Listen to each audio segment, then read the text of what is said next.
Hi friends, this is ఆర్పి. ఈ వీడియోలో మనం 26th డిసెంబర్ కి నిఫ్టీ బ్యాంక్ నిఫ్టీ లెవెల్స్ తో పాటు కొన్ని స్టాక్స్ కి టెక్నికల్ గా లెవెల్స్ చూద్దాం. So last trading day Friday జరిగిన ట్రేడింగ్ లో నిఫ్టీ కొంచెం పాజిటివ్ గానే క్లోజ్ అయింది. అరౌండ్ 95 పాయింట్స్ పాజిటివ్ గా క్లోజ్ అయింది. నిఫ్టీ 50 స్టాక్స్ లో చూస్తే 39 స్టాక్స్ పాజిటివ్ ఉంటే 11 స్టాక్స్ నెగటివ్ లో క్లోజ్ అయ్యాయి. పాజిటివ్ గా క్లోజ్ అయిన స్టాక్స్ లో మనకి స్ట్రాంగ్ గా క్లోజ్ అయింది విప్రో, దాదాపుగా 6.6% పెరిగింది.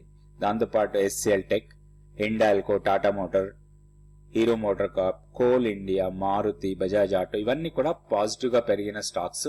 నెగటివ్ లో బాగా డౌన్ అయిన స్టాక్ చూస్తే గ్రాసిమ్, దాంతోపాటుగా state bank of India, ICICI bank, Bajaj finance ఇవన్నీ, హెచ్డిఎఫ్సి బ్యాంక్ కూడా కొంత డౌన్ సైడ్ క్లోజ్ అయింది. 0.94% లో క్లోజ్ అయింది. ఇది నిఫ్టీ 50 స్టాక్స్. తర్వాత బ్యాంక్ నిఫ్టీ దగ్గరకు వచ్చేసరికి బ్యాంక్ నిఫ్టీ కొంచెం నెగటివ్ గా క్లోజ్ అయింది. హైయర్ లెవెల్లో కొంత ప్రాఫిట్ బుకింగ్ జరిగింది. ఒకసారి సో బ్యాంక్ నిఫ్టీ -370 పాయింట్స్ దాదాపుగా మైనస్ లో క్లోజ్ అయింది. ఓన్లీ 3 స్టాక్స్ పాజిటివ్ గా కనపడుతున్నాయి. మిగిలిన 9 స్టాక్స్ కూడా బ్యాంక్ నిఫ్టీలో నెగటివ్ లో క్లోజ్ అయ్యాయి. పాజిటివ్ గా క్లోజ్ అయిన దాంట్లో Kotak bank, IDFC and federal, ఈ 3 బ్యాంకులు మాత్రమే పాజిటివ్ గా ఉంటే మిగిలిన బ్యాంక్స్ అన్ని కూడా నెగటివ్ గా క్లోజ్ అయ్యి. మనం టెక్నికల్ గా నిఫ్టీ చార్ట్ ఒకసారి చూద్దాం. సో ఇది Nifty daily candlestick chart. So మన లెవెల్స్ పెద్దగా ప్రాబ్లం లేదు. నిన్న కూడా లాస్ట్ ఫ్రైడే జరిగిన ట్రేడింగ్ లో కూడా చూడండి, ఇంట్రాడేలో ఎగ్జాక్ట్లీ మన సపోర్ట్ లెవెల్కి వచ్చిన తర్వాతనే ర్యాలీగా పైకి వెళ్ళింది. సో డే అంతా కూడా కొంచెం రేంజ్ బౌండే ఉన్నా కానీ లోయర్ లెవెల్లో మనం అనుకున్న లెవెల్ని టెస్ట్ చేసిన తర్వాత పైకి వెళ్ళింది. మనం అనుకున్న లెవెల్ ఎగ్జాక్ట్లీగా మనం నిన్న అనుకున్న లెవెల్ 21,240 అనుకున్నాం. సో 21,232 లో. సో అక్కడ ఎప్పుడు కూడా ఇలాంటి లెవెల్స్ దగ్గర లోయర్ టైం ఫ్రేమ్ లో మనకి గ్రీన్ బుల్ క్యాండిల్స్ వస్తే వాటిలో మనం బయింగ్ ఎంట్రీ తీసుకోవడానికి అవకాశం ఉంటుంది. సో ఇప్పుడున్న లెవెల్స్ ప్రకారం నెక్స్ట్ వీక్ మనకి ట్రంకేటెడ్ వీక్, మండే హాలిడే, మళ్ళీ Tuesday, Wednesday, Thursday 3 days. Thursday మనకి F&O మంత్లీ ఎక్స్పైరీ ఉంది. కొంత ఇంట్రాడే వోలటైల్ ఉండొచ్చు. రేంజ్ బౌండ్ ట్రేడింగ్ ఎక్కువ జరిగే అవకాశాలు ఉన్నాయి. లాస్ట్ ఫ్రైడే రోజు అమెరికన్ మార్కెట్స్ కూడా హెవీ మూమెంటం ఏం లేదు, కొంత ఫ్లాట్ గానే ట్రేడ్ అయ్యాయి. సో ఇక్కడ మనకి ఇంపార్టెంట్ ఇప్పుడు ఉన్న లెవెల్స్ ప్రకారం చూస్తే 21,480 నుంచి 21,500 ఒక 20 పాయింట్ జోన్ మనకి ఒక రెసిస్టెన్స్ లాగా ఉంటుంది. దాన్ని బ్రేక్ చేస్తేనే 21,800 వరకు అప్ సైడ్ ప్రాబబిలిటీ ఉంది. కాకపోతే ఎక్స్పైరీ ఉంది కాబట్టి మరీ అంత హైగా వెళ్లే అవకాశం లేదు. డౌన్ సైడ్ అగైన్ మనకి 21,240 సపోర్ట్ లెవెల్ లాగానే ఉంటుంది. దీన్ని బ్రేక్ అయితేనే 21,025, దాని తర్వాత 2850. ఇది సింపుల్. ఈ లెవెల్స్ అన్ని మనం ఫిబొనాచి రేషియోస్ ప్రకారం క్యాలిక్యులేట్ చేసేసే levels. Next bank Nifty chart చూద్దాం. సో ఇది bank Nifty daily candlestick chart. So almost మనకి ఈ వీక్లీ పీవోట్ లెవెల్ దగ్గరే బాగా కన్సాలిడేట్ అవుతుంది. ఇది రాబోయే రోజుల్లో కూడా కన్సాలిడేట్ అయ్యే అవకాశాలు ఎక్కువ కనపడుతున్నాయి. Down side 47,200 and up side 48,500. ఈ జోన్ లోనే ఎక్కువగా ట్రేడ్ అయ్యి ఇక్కడే కన్సాలిడేట్ అయ్యే అవకాశాలు కనపడుతున్నాయి. అండ్ ఎక్స్పైరీ కూడా ఈ రేంజ్ లోనే అయ్యే అవకాశాలు ఎక్కువగా ఉన్నాయి. ఒకటి మనం ఇంపార్టెంట్ లెవెల్ లాగా తీసుకోవాల్సింది 47,225. దాన్ని బ్రేక్ చేస్తే మాత్రం 46,860 మన కీ లెవెల్. ఈ లెవెల్ ని టెస్ట్ చేయొచ్చు. సో ఈ లెవెల్స్ పెట్టుకొని ఈ లెవెల్స్ ప్రకారం మనం ట్రేడ్ చేయొచ్చు. నెక్స్ట్ ఈ వీడియోలో మనము స్టాక్ ఫ్యూచర్స్ గురించి పెద్దగా కాన్సన్ట్రేట్ చేయము, ఎందుకంటే ఆల్రెడీ ఫ్రైడే నుంచి రోల్ ఓవర్స్ స్టార్ట్ అవుతా ఉంటాయి. సో మనకి ఆ రోల్ ఓవర్స్ జరుగుతూ ఉంటాయి కాబట్టి మనకి స్టాక్ ఫ్యూచర్స్ లో షార్ట్ బిల్డప్, లాంగ్ బిల్డప్ తోని మనకి పెద్దగా యూజ్ ఉండదు. సో మనం రోల్ ఓవర్ ఫిగర్స్ ఒకసారి చూద్దాం. ఏ స్టాక్స్ లో ఎక్కువగా రోల్ ఓవర్ జరిగింది ఫ్రైడే రోజు అనేది. సో ఫ్రైడే జరిగిన ట్రేడింగ్ లో ఎక్కువగా రోల్ ఓవర్ అయిన స్టాక్స్ చూస్తే ఆర్తి ఇండస్ట్రీస్, దాంతోపాటు Hindustan copper, emphasis, national aluminium, LTTS, IDFC first bank, AU bank ఇవన్నీ కూడా స్ట్రాంగ్ రోల్ ఓవర్స్ కనిపించాయి ఫ్రైడే జరిగిన దాంట్లో. సో దీంట్లో ఆర్తి ఇండస్ట్రీస్ బాగా రోల్ ఓవర్ జరిగింది 49.5%. దాంతో పాటుగా హిందుస్థాన్ కాపర్, తర్వాత ఎంఫసిస్ ఇవన్నీ కూడా జరిగాయి. ఇందులో ఒక 2 స్టాక్స్ తీసుకుందాం. ఫస్ట్ ఆర్తి ఇండస్ట్రీస్, దాని తర్వాత హిందుస్థాన్ కాపర్. ఈ రెండింటికి మనం టెక్నికల్ గా చార్ట్స్ చూద్దాం. వీటితో పాటు ఇంకొక 2 స్టాక్స్ కూడా టెక్నికల్ చార్ట్స్ చూద్దాం. బట్ ఈ రెండింటికి మాత్రం మన రోల్ ఓవర్ ఫిగర్స్ ని బట్టి చార్ట్స్ చూద్దాం. నెక్స్ట్ ఈ స్టాక్ వచ్చి ఆర్తి ఇండస్ట్రీస్. ఆర్తి ఇండస్ట్రీస్ ఒక ర్యాలీ చూసింది, అంటే బాగా బీట్ అండ్ డౌన్ స్టాక్ ఇది. ఇక్కడ మనకి హైయర్ లెవెల్స్ చూస్తే దాదాపుగా 1100 ఆ లెవెల్ 900, ఇక్కడ ఈ పీక్ చూసుకుంటే మనకి 950 960 లెవెల్ నుంచి కొంత పుల్ బ్యాక్ వచ్చింది, మళ్ళీ ఇక్కడ పీక్ వెళ్ళింది. బట్ ఈ పీక్ ని బ్రేక్ చేయకుండా ఫాల్ అయింది, బాగా ఫాల్ అయింది. ఫాల్ అయిన తర్వాత కొన్ని రోజులు కన్సాలిడేట్ అయింది. ఇక్కడ మనకి ఒకటి ఇంపార్టెంట్ గా ఈ ఫాలింగ్ ట్రెండ్ లైన్ ఎప్పుడైతే బ్రేక్ చేసిందో అది మనకి ఒక ఇండికేషన్ లాగా ఉంది హైయర్ లెవెల్ వెళ్ళడానికి. ఇప్పుడు మనం నియర్ టర్మ్ చార్ట్ చూస్తే ర్యాలీ వెళ్ళిన తర్వాత ఒక పుల్ బ్యాక్ ఇచ్చింది. ఈ పుల్ బ్యాక్ మళ్ళీ రివర్సల్ అవుతుంది. సో ఇప్పుడు మనకి చాలా సింపుల్ టెక్నిక్ ఇది, పెద్దగా దీంట్లో జార్గానే ఏముండదు. ఇది ర్యాలీగా ఇక్కడ వెళ్ళిన తర్వాత ఒక పుల్ బ్యాక్, ఇది వేవ్ ఫార్మేషన్ చూసినప్పుడు మనం ఎప్పుడు కూడా వేవ్ ఫార్మేషన్స్ లో నుంచి హైకి, తర్వాత పుల్ బ్యాక్, తర్వాత rally, pull back, rally, pull back.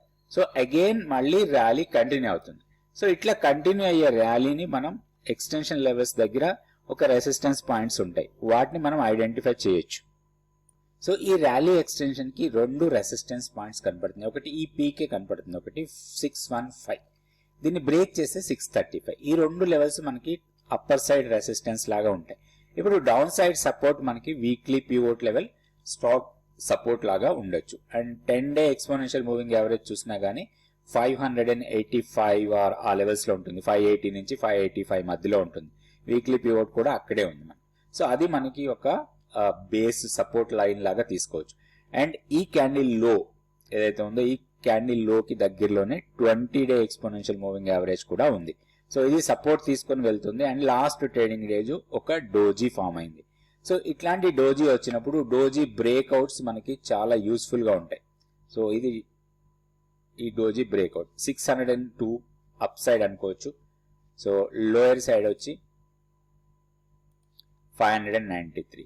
So మన ట్రేడ్ స్ట్రాటజీ ఎట్లా ఉండాలి అంటే బ్రేక్అవుట్ లెవెల్లో ట్రేడ్ చేస్తే ఈ డోజీ కన్నా కింద మనం స్టాప్ లాస్ పెట్టుకొని హైయర్ లెవెల్లో రెసిస్టెన్స్ పాయింట్స్ దగ్గర ప్రాఫిట్ తీసేసుకోవచ్చు. సో ఇట్లా మనం లెవెల్స్ పెట్టుకొని ట్రేడ్ చేస్తే మనకి స్టాక్ మార్కెట్ లో చాలా సింపుల్ ట్రేడింగ్ చేసుకునే అవకాశం ఉంటుంది. ఇది ఆర్తి ఇండస్ట్రీస్. ఇంకొక స్టాక్ కూడా చూద్దాం మనం. స్టాక్ వచ్చి హిందుస్థాన్ కాపర్. ఇది కూడా మనం రోల్ ఓవర్ బేసిస్ తీసుకొని చేసుకుంటున్నాం. ఏ స్టాక్ ని ఎప్పుడు సెలెక్ట్ చేసుకోవాలి, ఏ టైం ఫ్రేమ్ లో ఎలాంటి స్టాక్స్ సెలెక్ట్ చేసుకోవాలి, ఇవన్నీ కూడా నేర్చుకుంటే చాలా ఈజీగా ఉంటుంది మనకి. సో మీరు ఎవరైనా నేర్చుకోవాలనుకుంటే వాట్సాప్ నెంబర్ కాంటాక్ట్ చేయండి. సో మనం టోటల్ గా స్టాక్ మార్కెట్ కి సంబంధించి A to Z నేర్చుకోవడానికి అవకాశం ఉంటుంది మీకు. మీరు ఇంట్రెస్ట్ ఉంటే తప్పకుండా వాట్సాప్ నెంబర్ కి కాంటాక్ట్ చేయండి. జనరల్ గా స్టాక్ సెలెక్షన్ అనేది మనకి చాలా ఇంపార్టెంట్. సో ఎలాంటి పరిస్థితుల్లో మనం స్టాక్ సెలెక్షన్ చేసుకోవాలి, ఎలాంటి స్టాక్స్ ని సెలెక్ట్ చేసుకోవాలి, డిఫరెంట్ కేటగిరీస్, డిఫరెంట్ టైమింగ్స్, ఎలాంటి మార్కెట్ టైమింగ్స్ అప్పుడు ఎలాంటి స్టాక్స్ సెలెక్ట్ చేసుకోవాలి. మనం గతంలో చూస్తే మనం మొమెంటం స్ట్రాంగ్ ఉన్న స్టాక్స్ లో చూసాం. ఇప్పుడు రోల్ ఓవర్స్ ఎప్పుడైతే స్టార్ట్ అవుతాయో ఆ టైంలో మనం రోల్ ఓవర్స్ ఫిగర్స్ ని బట్టి కొన్ని స్టాక్స్ ని సెలెక్ట్ చేసుకోవచ్చు. సో ఇది కూడా మనకి స్ట్రాంగ్ రోల్ ఓవర్ లో వచ్చిన స్టాక్ ఇది. సో ఈ స్టాక్ కి మనం టెక్నికల్ గా లెవెల్స్ చూస్తున్నాం. సో ఇక్కడ ఒక సప్లై ఏరియా ఉంది. సో అరౌండ్ 196 దగ్గర. సో 196 దగ్గర ఇది బ్రేక్ చేసి పైకి వెళ్ళింది. సో ఇక్కడ మనం చార్ట్ చూస్తే ఇది బ్రేక్ చేసిన తర్వాత మళ్ళీ లెవెల్ ని రీటెస్ట్ చేసి స్ట్రాంగ్ మూమెంటం కనబడింది. సో ఈ స్టాక్ లో మనకి ఒక ఆపర్చునిటీ కోసం మనం వెయిట్ చేయొచ్చు. ఒక చిన్న పుల్ బ్యాక్ ఇస్తే మాత్రం దీంట్లో ఒక మంచి ఎంట్రీ పాయింట్ అనుకోవచ్చు. సో ఈ వేవ్ ఏదైతే ఉందో ఇప్పుడు ఇక్కడ నుంచి మనం వేవ్ ఫార్మేషన్ వేసుకుంటే ఈ వేవ్ ఈ హైకి వెళ్ళిన తర్వాత ఒక డిప్ ఇచ్చింది. సో ఇక్కడ నుంచి కొంత డ్రాప్ అయింది. సో ఎప్పుడైతే ఈ లోయర్ లోని బ్రేక్ అయ్యి ఇంకొక లో ఫామ్ అయిందో సో వేవ్ ఇక్కడ ఎండ్ అయినట్టు. సో ఈ వేవ్ డౌన్ కి వచ్చిన తర్వాత ఇక్కడ నుంచి ఫర్దర్ గా మళ్ళీ పైకి వెళ్తుంది. సో ఇప్పుడు ఈ పైకి వెళ్లే వేవ్ ఏదైతే ఉందో ఇది 245 నుంచి 250 లెవెల్స్ దగ్గర కొంత రెసిస్టెన్స్ తీసుకునే అవకాశం ఉంది. అయితే ఇప్పుడు మనం ఎంట్రీ చేయాలంటే మాత్రం కొంత పుల్ బ్యాక్ ఇస్తే మనకి మంచి ఎంట్రీ పాయింట్ రావచ్చు. Maybe around 10 day exponential moving average are breakout level ఇవన్నీ కూడా మనకి కొంత ఎంట్రీ పాయింట్స్ లాగా తీసుకోవచ్చు. మనం 10 డే ఈఎంఏ చూస్తే 205 ఆ లెవెల్స్ దగ్గర ఉంటుంది. సో డౌన్ సైడ్ ఈ 196 ని బ్రేక్ చేస్తేనే మనకి డౌన్ సైడ్ కొంచెం మళ్ళీ కొంత డౌన్ సైడ్ కి వెళ్ళొచ్చు లేదా కన్సాలిడేట్ కావచ్చు. సో అది మనకి టెక్నికల్ గా మంచి సపోర్ట్ లెవెల్ లాగా ఉంటుంది. సో హైయర్ లెవెల్లో 245 250 లెవెల్స్ వచ్చినప్పుడు మనం ప్రాఫిట్స్ తీసేసుకోవచ్చు ఈ స్టాక్ లో. ఇది హిందుస్థాన్ కాపర్. సో 2 స్టాక్స్ చూసాము.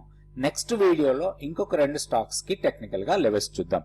ప్రతిరోజు మనం నిఫ్టీ బ్యాంక్ నిఫ్టీ లెవెల్స్ తో పాటు 2 స్టాక్స్ కి టెక్నికల్ గా లెవెల్స్ చూస్తున్నాం. ఇది కంటిన్యూస్ గా ఎవ్రీడే మనం ప్లాన్ చేద్దాము. సో ఈ లెవెల్స్ ప్రకారం మనం ట్రేడ్ చేసుకుంటే ట్రేడింగ్ లో లాసెస్ రాకుండా ఉండడానికి ఎక్కువ అవకాశం ఉంటుంది. సో మీరు స్టాక్ మార్కెట్ గురించి నేర్చుకోవాలనుకుంటే మాత్రం తప్పకుండా వాట్సాప్ నెంబర్ కి కాంటాక్ట్ చేయండి. థ్యాంక్ యూ అండి. Thank you so much for watching this video.